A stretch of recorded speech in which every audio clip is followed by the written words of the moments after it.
மகனே, நான் உங்ககிட்ட சொல்லியிருக்கேன்ல, நான் உங்ககிட்ட வாக்குத்தத்தம் தந்திருக்கேன்ல, அந்த வாக்குத்தத்தங்கள் நிறைவேற வரைக்கும் நான் உன்னை கைவிட மாட்டேன். உன்னை பிள்ளைகள் கைவிட்டு உன்னை வெறுத்தவர்களைப் போல உன்னை ஒதுக்கி வைத்திருக்கலாம்.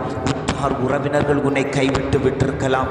உன்னுடைய சொந்த பந்தங்கள் உன்னை கைவிட்டு இருக்கலாம். உன்னுடைய இரத்த உறவுகள் உன்னை கைவிட்டிருக்கலாம். ஆனால் நான் உன்னை கைவிட மாட்டேன். உன்னுடைய கரத்தை நான் பிடித்து வைத்திருக்கிறேன் மகனே. உன்னை உள்ளங்கையில் நான் வரைந்து வைத்திருக்கிறேன்.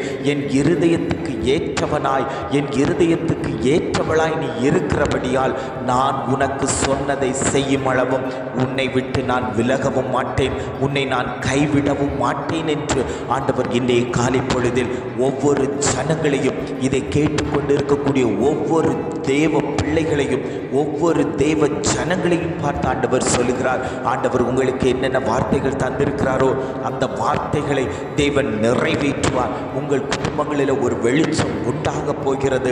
இருளின் மந்தாரங்களை தேவன் எடுத்து மாற்றப் போகிறார்.